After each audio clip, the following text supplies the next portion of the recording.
حرام کا لقمہ نہ آئے، ورنہ جیسے کہ کہا گیا ہے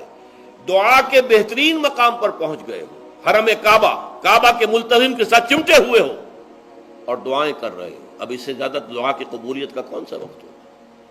یا آپ کھڑے ہو گئے جبل رحمت کے اوپر سب سے اونچے مقام پر جا کر، اور آپ نے 2 گھنٹے سے ہاتھ اٹھائے ہوئے ہیں اللہ اے اللہ یا رب یا رب، لیکن حضور نے فرمایا کہ ایسے بہت سے لوگ ہیں، رجل یطیل السفر اشقص اغبرا، ایک شخص ہے سفر کی وجہ سے بہت لمبا سفر کر کے دربادہ تھکا بازا ہے، اور اس کا وہ احرام جو ہے وہ بھی میلا کچیلا ہو چکا ہے۔ ظاہر بات ہے آج کی بات نہیں ہو رہی ہے،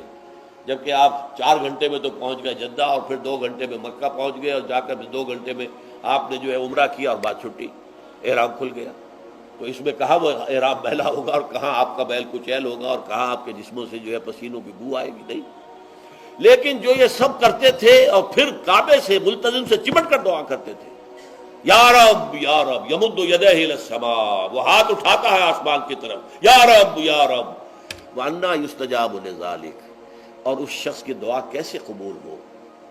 وَمَطْعَمُهُ حَرَامٌ، اس کے پیٹ میں جو غذا پڑی ہوئی ہے وہ حرام سے ہے، مَلْبَسُهُ حَرَامٌ، اس کا لباس جو اس نے پہنا ہوا ہے چاہے وہ احرام ہی ہے وہ حرام کے پیسے سے کمایا گیا تھا، وَغُذِيَ بِالْحَرَام، اور اس کا پورا جسم جو ہے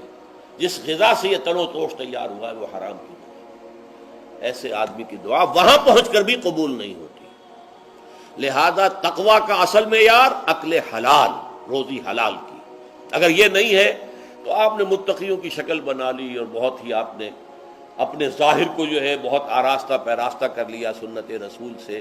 لیکن اللہ کی نگاہوں میں اس کی کوئی قدر و قیمت نہیں ہوگی جب تک کہ آپ کا رزق حلال کا نہ